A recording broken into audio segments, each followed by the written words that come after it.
예, 안녕하세요. 저는 오늘 강의를 맡은 홍성수라고 합니다. 오늘 제가 맡은 주제는 혐오 현상의 이해와 과제입니다. 혐오라는 말이 어느 순간 우리 사회에 중요한 화두로 떠오르게 됐는데요.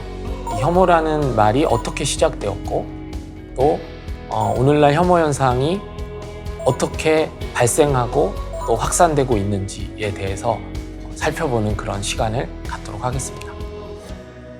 먼저 이 혐오라는 말이 있는데요. 사실 이 혐오라는 말은 최근에 등장한 말은 아니고 우리가 오래전부터 이제 써왔던 말입니다. 영어에서 hate라는 말도 일상 용어로도 사용되고 있는 말이죠.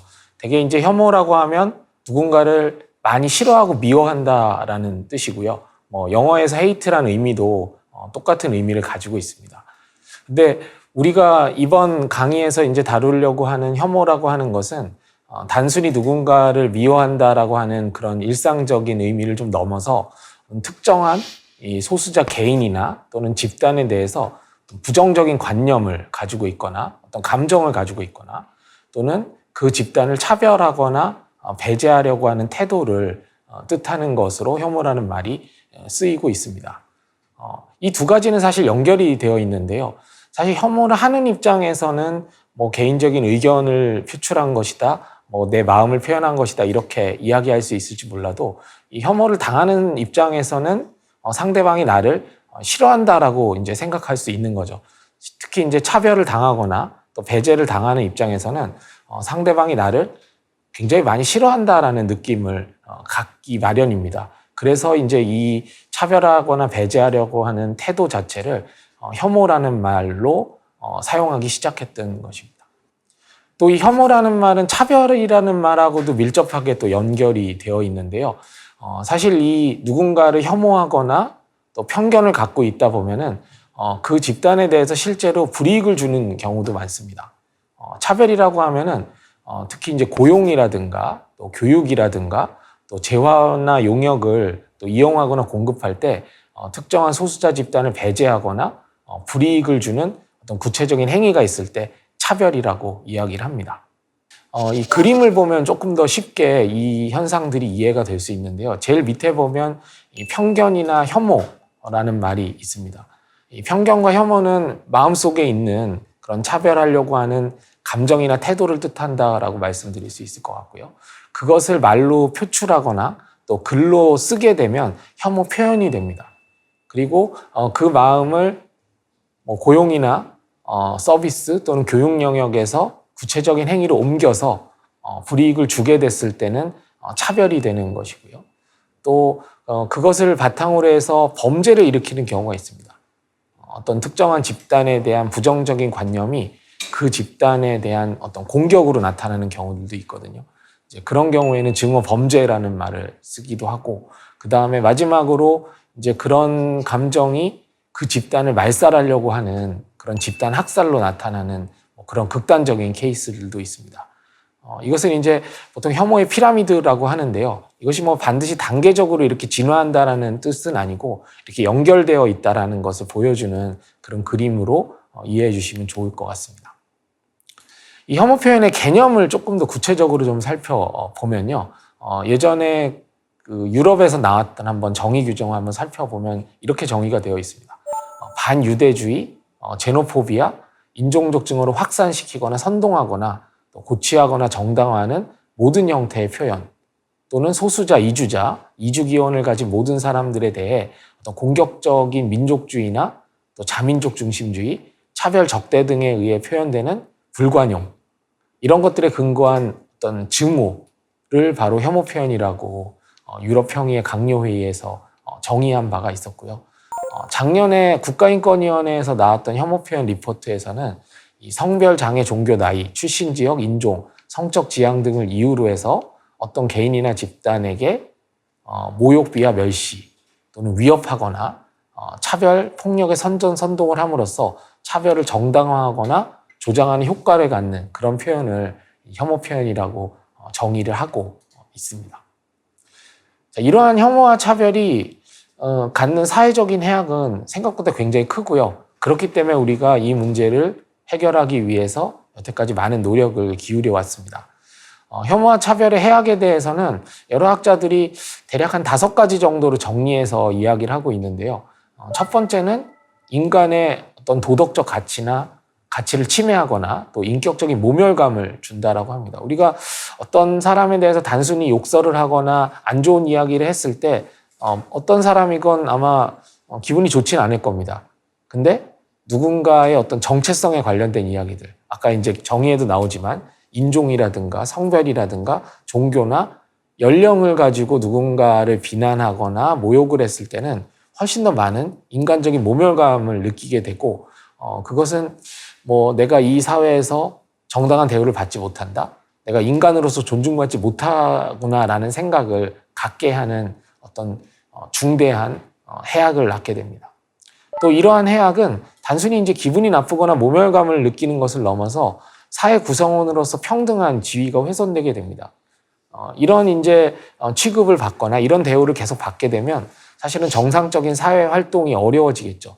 교육을 받는다거나 회사를 다닌다거나 하는 일들에 있어서도 불이익을 당할 가능성이 굉장히 커지게 되고요. 그렇게 됐을 때는 한 사회 구성원으로서 정당한 대우를 받고 있다, 또 평등한 대우를 받고 있다고 하기 어려워지게 됩니다. 또 이 혐오와 차별이라고 하는 건 확산성이 굉장히 큽니다. 차별이 차별을 낳는다 이런 표현을 하는데요. 우리가 누군가 어떤 사람이 어떤 사람을 단순히 욕한다라고 했을 때는 그건 이제 개인적인 문제일 가능성이 높은데 혐오나 차별을 표출했을 때는 다른 사람에게 쉽게 전염이 됩니다. 당하는 입장에서도 전염이 되고요. 또 가해를 하는 입장에서도 더 많은 사람들이 동참하게 되기 마련입니다. 그러다 보면 피해 양상이 점점 커지게 되고요. 소수자 개인을 향하건 또 집단을 향하건 간에 그 집단 전체에 대한 피해로 이어질 가능성이 높습니다. 그리고 혐오와 차별은 결국 아까 제가 혐오의 피라미드라는 그림에서도 말씀드렸듯이 폭력을 낳는 경우도 많습니다. 누군가를 무시하고 또 경멸하고 또 어떤 집단에 대한 부정적인 생각을 가진 그런 태도들이 결국 그 집단에 대한 물리적인 공격으로 이어지는 경우도 충분히 있을 수 있는 일이고, 이런 것들도 혐오와 차별의 해악으로 많이 언급되고 있습니다. 이러한 혐오는 사실은 어제 오늘의 일은 아니고요. 굉장히 역사가 깊습니다. 제가 알기로 이제 다른 강의에서도 이런 문제들이 다뤄지는 것으로 알고 있는데요. 가장 이제 대표적인 혐오와 관련된 사건은 이제 홀로코스트라고 할 수가 있습니다. 홀로코스트는 유대인뿐만 아니라 여러 이제 소수자 집단이 집단적인 혐오를 당하고 또 차별을 당하고 심지어는 학살까지 당했던 인류 역사상 가장 큰 비극이었다라고 할 수가 있겠고요. 홀로코스트 같은 사건은 그렇게 인류 역사상 자주 일어나는 것은 아니었지만 사실은 크고 작은 그런 혐오와 차별의 사건들은 계속 있었고 지금도 이어지고 있습니다. 사실 유럽연합이 탄생하게 됐던 것은 이 차별과 혐오에 대한 반성에서 출발했다고도 할 수 있고 또 홀로코스트에 대한 반성에서 출발했다고 할 수 있지만 지금 유럽 사회를 보면은 다시 어떤 반이민 정서가 확대된다거나 또 극우파들이 약진한다거나 이런 일들이 다시 이제 발생하고 있고요. 영국의 브렉시트도 바로 이러한 반이민 정서, 반무슬림 정서에 기반해서 또 이 브렉시트 같은 사건이 일어나기도 했었고, 또 미국 같은 경우는 트럼프의 당선을 어떤 혐오의 시대의 도래, 미국에서 어떤 이주자에 대한 혐오에 기반해서 당선된 것으로 그렇게 이해되는 그런 견해들이 유력하게 제시되고 있습니다. 유럽과 미국 같이 비교적 발전한 민주주의 국가에서도 이 혐오라는 문제는 더 이상 피할 수 없는 중요한 사회적 문제로 대두되고 있는 것입니다. 한국도 여기에서 예외는 아닙니다. 한국에서의 혐오는 역사를 좀 길게 보시는 분들은 해방 이후에 좌익 척결이나 반공주의, 반공 이데올로기 이런 것들도 이제 한 혐오의 사례로 언급하시는 분도 있고요. 또 지역주의나 지역차별 이런 것도 이제 혐오의 한 현상으로 이해하시는 분들도 있습니다. 또 과거에 보면은 이 권위주의 통치 시절에 장애인이나 불황인이나 어떤 빈민 이런 사람들을 격리하고 또 배제했던 그런 역사들도 있죠. 그런 것도 일종의 혐오다 이렇게 이해하시는 분도 있습니다. 근데 오늘날 혐오라고 하는 현상은 조금 더 다른 양상을 띠고 있습니다. 예전에는 혐오를 밖으로 표출하거나 이런 경우가 많다라기보다는 어떤 국가 권력에 의해서 암묵적으로 또 알게 모르게 막 자행되는 그런 경우들이 많았는데요. 최근에는 일반 대중들, 또 일반 시민들이 이 혐오에 동참하고 있다라고 하는 것이 문제의 심각성을 더해주고 있습니다. 이런 현상들은 대개 한 2010년 이후부터 좀 본격화되기 시작했는데요. 2010년 이후에 인터넷 커뮤니티들을 이렇게 보면은 이주자나 이주노동자에 대한 혐오를 조장하는 또는 이제 반다문화주의 이런 것들을 표방하는 그런 커뮤니티들이 갑자기 이제 늘어나게 됩니다. 그리고 2012년에는 뭐 일간베스트라고 하는 이제 인터넷 커뮤니티가 등장해서 소수자 혐오를 놀이화하기 시작합니다. 뭐 여성이라든가 민주화운동 세력이라든가 또 5.18 민주화운동 유공자라든가 호남이라든가 또는 세월호 유족들에 대한 혐오를 조장하면서 이것을 마치 뭐 재미있는 놀이인 것처럼 이렇게 하는 그런 문화를 이제 만들어내기 시작하는데요. 이런 것들이 비단 한 커뮤니티에서만 머무른 게 아니라 여러 이제 오프라인에서 또 사회 각 영역에서 이제 진행되기 시작하면서 어떤 분들은 이 혐오라고 하는 현상이 2010년, 2012년, 15년을 거치면서 한국 사회에 전면화되기 시작했다 이런 분석을 내놓기도 합니다. 뭐 일부 보수 개신교에서는 반동성애 운동 같은 걸 통해서 혐오를 조장하기도 하고, 또 2018년에는 이 제주 예멘 난민 사건이 있었는데요. 그때 제주도에 한 500여 명의 이제 예멘 난민이 들어왔을 때도 이 난민을 쫓아내자거나 뭐 가짜 난민을 추방해야 된다라는 식의 뭐 혐오 담론이 또 싹트기 시작합니다. 어느 순간 우리 한국 사회에서도 혐오가 굉장히 일상화된 게 아닌가라는 생각을 많이 하게 됩니다. 그럼 왜 오늘날 이렇게 어떤 특정한 집단을 차별하고 배제하는 분위기가 이렇게 만연하게 됐는지 이런 것들을 좀 살펴볼 필요가 있는데요. 뭐 가장 큰 배경으로서 작용한 것은 사실은 이제 사회경제적 배경입니다. 우리 1997년에 경제 위기가 있었고요. 그때부터 한국 사회는 저성장 시대가 도래하게 됩니다. 청년 실업이 증가하게 되고 또 개인의 지위가 굉장히 취약한 상태에 빠지게 됩니다. 이렇게 사회경제적으로 어려울 때는 사람들은 허탈감이나 뭐 시기심 또는 불만, 분노, 또 우울감 이런 거를 갖기 쉽다라고 이야기합니다. 그리고 그런 어떤 그 불안한 마음이 어떤 집단에 대한 혐오로 이어지는 경우가 있다는 거죠. 한국뿐만 아니라 이제 다른 나라도 비슷한 현상이 나타나게 되는데, 어쨌든 이런 사회경제적 배경이 혐오가 확산되는 가장 주된 그런 원인을 제공하고 있습니다. 또 미디어 환경도 문제입니다. 과거에는 뭐 어떤 히틀러 같은 선동가가 정말 집단적인 연설, 막 수십 명을 모아놓고 연설을 했어야 됐지만, 지금은 인터넷을 통해서 어떤 가짜뉴스나 음모론 같은 것들이 빠른 속도로 퍼져나가게 됩니다. 혐오를 하고자 하는 입장에서는 아주 편리한 그런 매체가 생긴 셈이죠. 또 정치적으로는 이 혐오에 맞서는 건강한 민주 정치 세력이 있다면 혐오의 확산을 좀 막아낼 수 있을 텐데, 사실 그러지 못하고 어떤 극우 세력이 등장한다거나 또 포퓰리즘 정치가 등장하면서 혐오를 정치적으로 이용하는 그런 일들도 또 늘어나고 있습니다. 이것도 혐오가 확산하는 중요한 또 배경을 제시하고 있습니다. 그리고 또 사회문화적 배경을 언급하시는 분들도 많이 있는데요. 집단주의 문화나 민족 중심주의적인 그런 문화를 가진 그런 사회에서 또 혐오가 확산되기 쉽다라고 합니다.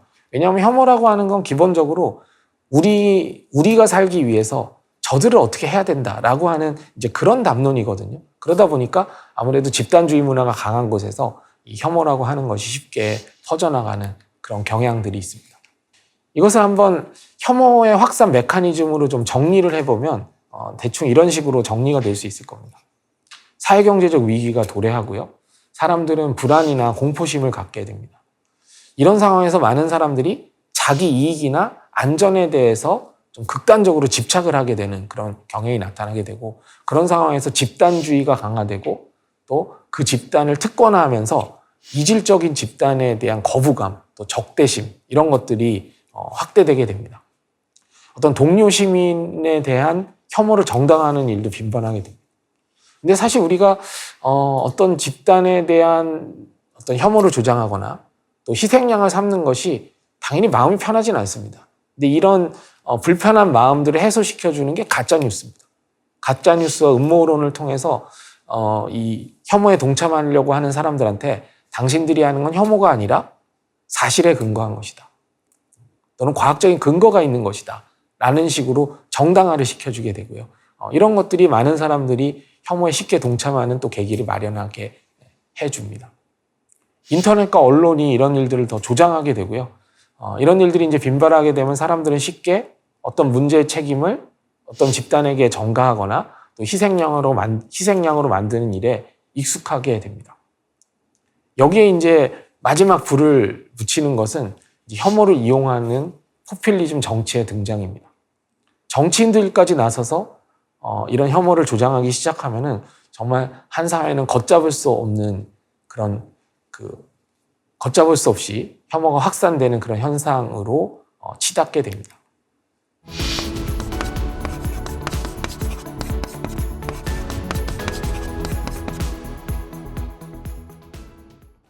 최근 한국의 현상들을 보면 이런 일들이 이제 감지되는 경우들이 많습니다. 예전에는 이 혐오라고 하는 것을 인터넷 놀이로서 어떻게 보면 그냥 우리 이렇게 노는 거야 이런 거였다면 최근에는 거리에 나가서 집회를 한다거나 또 구체적인 행동으로 이어지는 경우들이 점점 늘어나고 있고요. 또 안전에 대한 여러 가지 집착들이 혐오로 확산되는 경우도 많이 있습니다. 범죄가 일어날까 두렵다. 또 나의 안전을 확보하기 어렵다라는 이유로 난민을 혐오하거나 트랜스젠더를 쫓아내야 된다고 이야기한다거나 또 신분이 불확실한 이주자들을 추방하자라는 이야기들을 너무나 쉽게 내뱉고 있습니다.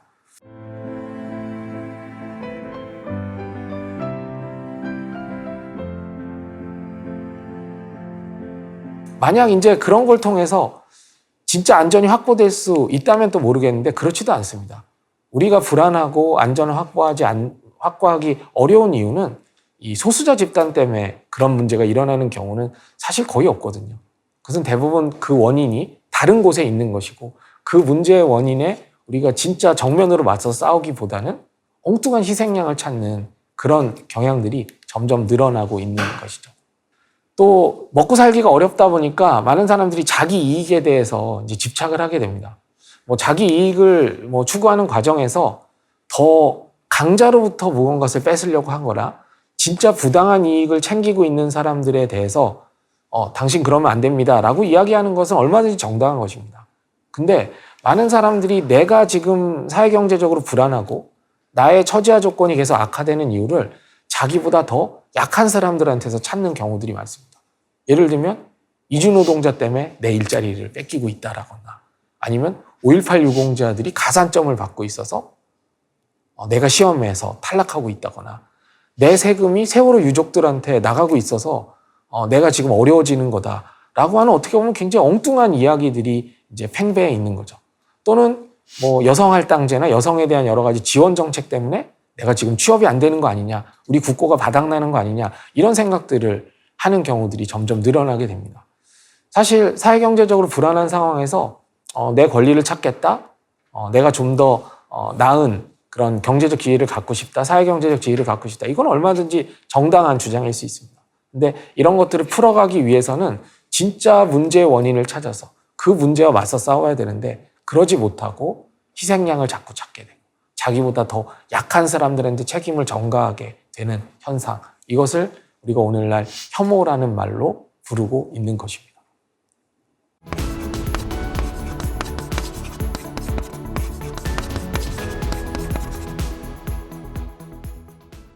예, 이러한 혐오 현상이 최근에 이 코로나라고 하는 이 감염병의 확산과 맞물리면서 더 폭발하고 있다라고 하는 사실에도 주목해 볼 필요가 있습니다. 이 편견과 혐오는 일상적인 시기에도 존재합니다. 하지만 아까 말씀드렸던 것처럼 이 사회경제적 위기가 있을 때 이 혐오는 더 폭발하는 그런 경향이 있습니다.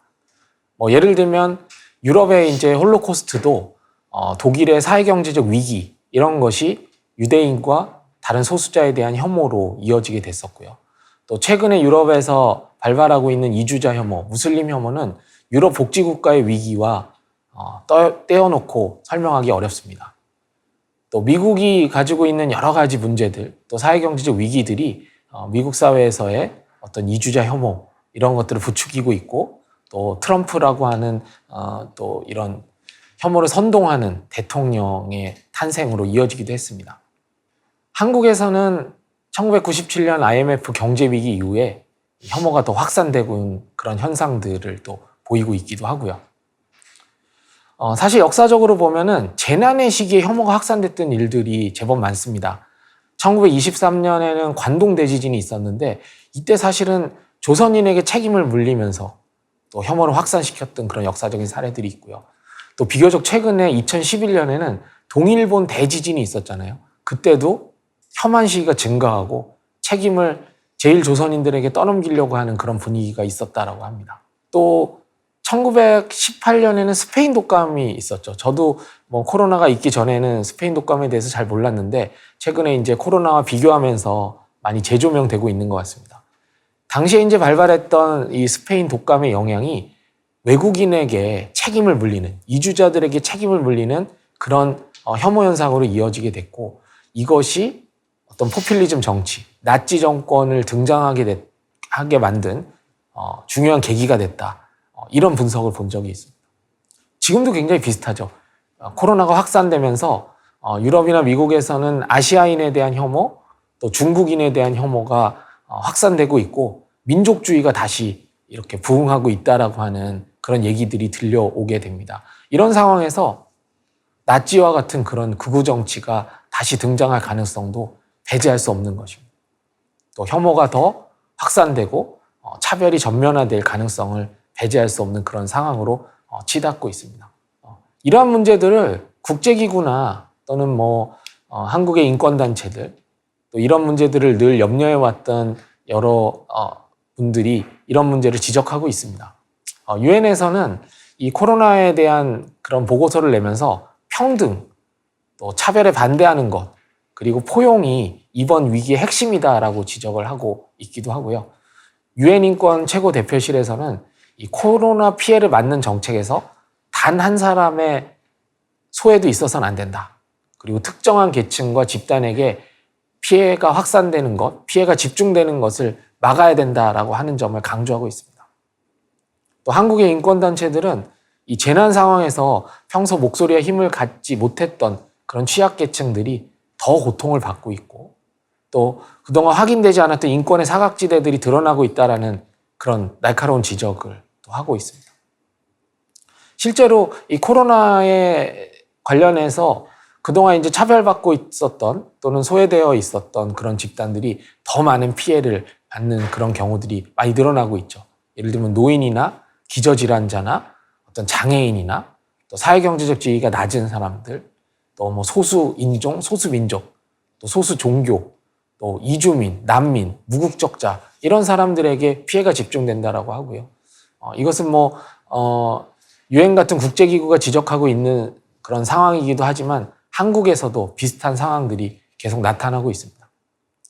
근데 또 하나 우리가 주목해야 될 것은 이 보건 전문가들이 하는 이야기인데요. 이 보건 전문가들은 어떤 집단에 대해서 낙인을 찍고 또 혐오하는 것은 방역의 관점에서도 전혀 도움이 되지 않는다라고 합니다. 왜냐하면 어떤 감염병이라고 하는 문제가 특정한 집단이 잘못해서 이루어지는 경우는 거의 없습니다.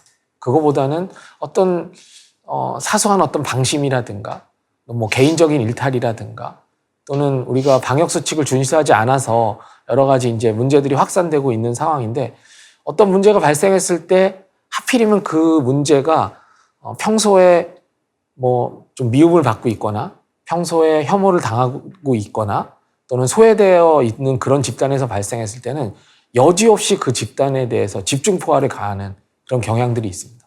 그러니까 원래도 힘들었던 사람들이 더 힘들어지게 되는 거죠. 반면에 좀 힘이 있고 강했던 사람들은 그런 집단에서 누군가가 잘못을 하게 되면 되게 그 개인에게 책임을 물리지 그 집단에 대한 그 집단 전체에 대한 책임으로 문제를 몰고 가는 경우는 많지 않습니다.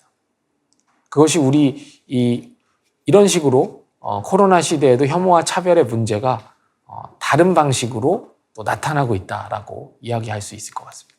다행히도 이 혐오에 반대하는 메시지들도 많이 나오고 있습니다. 예전에 이제 교육부 총리는 이 중국에 대한 또 중국 유학생에 대한 혐오가 막 이제 2, 3월에 이제 많이 확산되고 있을 때 중국 유학생도 우리 학생이다. 혐오의 시선을 거두어달라 이런 요청을 하기도 했었고요.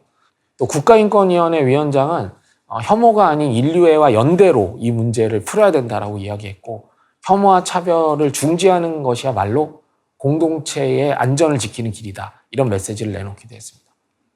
또 여당 대표는 이 집단 감염이 발생한 특정 집단, 지역, 세대에 대한 비난과 혐오를 가지고는 결코 이 전쟁에서 승리할 수 없다. 이런 메시지를 전하기도 했었고요.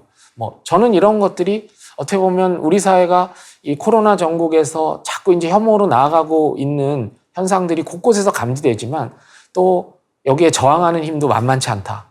여전히 우리 사회가 저력을 가지고 있다는 걸 보여주는 모습이 아닌가라는 또 희망적인 생각도 갖게 됩니다. 하지만 여전히 불안감도 있습니다. 실제로 보면 초기에 우리 2, 3월에 중국에 대한 혐오 이런 것들이 막 확산됐을 때 또 적지 않은 사람들이 나서서 이런 식으로 문제를 풀면 안 된다. 이건 뭐 중국의 책임, 우한의 책임 이런 문제라기보다는 우리 전 인류가 함께 이겨내야 되는 그런 문제고 혐오가 확산되는 거 막아야 된다. 또 이런 움직임도 많이 있었잖아요. 하지만 최근에 보면은 다시 이제 그런 어떤 특정 집단에 대한 혐오, 특정 집단을 비난하면서 문제를 풀어가려고 하는 그런 시도들이 곳곳에서 다시 감지됩니다. 조금만 방심하면 다시 발발할 수 있는, 다시 혐오가 확산될 수 있는 그런 가능성을 배제할 수 없다라는 것이죠. 자, 마지막으로 우리가 왜 혐오에 맞서 싸워야 되는지를 말씀드리면서 제 강의를 좀 정리해 보도록 하겠습니다. 저는 혐오에 맞서는 이유를 보통 두 가지로 설명을 합니다. 첫 번째는 그냥 도덕적, 윤리적 이유입니다. 혐오와 차별은 그 자체로 그냥 나쁩니다. 왜냐하면 우리 동료 시민들의 인권을 침해하고 동료 시민들의 책임을 전가하는 일 자체는 그 자체로 나쁘기 때문이죠. 그러니까 윤리적으로 그냥 나쁜 일입니다. 혐오하고 차별하는 것은.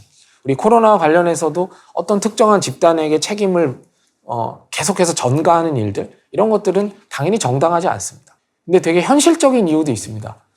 혐오라고 하는 것은 우리가 진짜 문제를 풀어가는 데 도움이 되지 않습니다. 제가 아까 말씀드렸듯이 진짜 원인에 맞서 싸우는 것이 아니라 자꾸 어떤 핑계거리를 찾고 희생양을 찾는 거라고 했잖아요. 이런 식으로는 우리 사회가 직면하고 있는 진짜 문제를 해결할 수 없습니다. 그래서 여러 방역 전문가들이 낙인과 혐오로는 이 코로나에 맞서 싸울 수 없다라고 그렇게 경고하고 있는 것이기도 합니다. 예전에 혹시 생각나실지 모르겠는데 고향 저유소 사건이 있었죠. 이주노동자가 풍등을 날려가지고 이제 불이 났다라고 하는 이런 사건이었는데 이때도 일부에서는 이주노동자 책임이다 이런 이제 얘기들이 나왔습니다. 근데 사실은 말이 안 되는 거죠. 그게 어떻게 이주노동자 책임이겠습니까? 풍등은 많은 사람들이 날리고 그것이 정말 운이 나빠서 이제 저유소에 떨어졌던 것인데 사실 이것은 저유소 관리의 문제가 더 심각한 문제였습니다. 저유소라고 하는 데는 기름을 저장하는 곳이잖아요. 어떻게 보면 폭탄이 떨어져도 쉽게 불이 나지 않아야 되는 곳입니다. 근데 풍등 하나 때문에 불이 났다? 이것은 저유소 관리에 심각한 문제가 있었다는 걸 보여주는 것이고 그것이 문제의 원인입니다. 그렇다면 우리는 그 문제를 해결하기 위해서 문제를 분석하고 해법을 찾아야 되는데 엉뚱하게 이주노동자 혐오로 이어진다면 진짜 이 문제를 해결할 기회를 놓치게 됩니다. 다행히 그때 일각에서는 이주노동자의 책임을 묻는 그런 시각도 있었지만 또 적지 않은 사람들이 아니다. 이건 이런 문제가 아니다. 이건 저유소 관리에 문제가 있었던 것이다. 이렇게 이제 지적하는 사람들이 늘어났고 다행히 우리는 저유소 관리에 여러 가지 문제들을 포착해낼 수 있었고 아마 다시는 이런 어이없는 화재 사건이 일어나지 않을 수 있는 기회를 마련해 준 것입니다.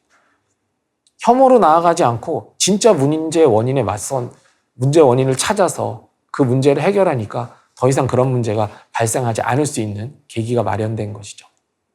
그런 의미에서 저는 우리 사회가 좀 더 안전해지기 위해서 또 각자가 좀 더 행복하기 위해서 각자의 인권과 각자의 권리를 찾기 위해서라도 우리 사회가 혐오로 나아가는 것을 막아야 된다라고 생각을 합니다.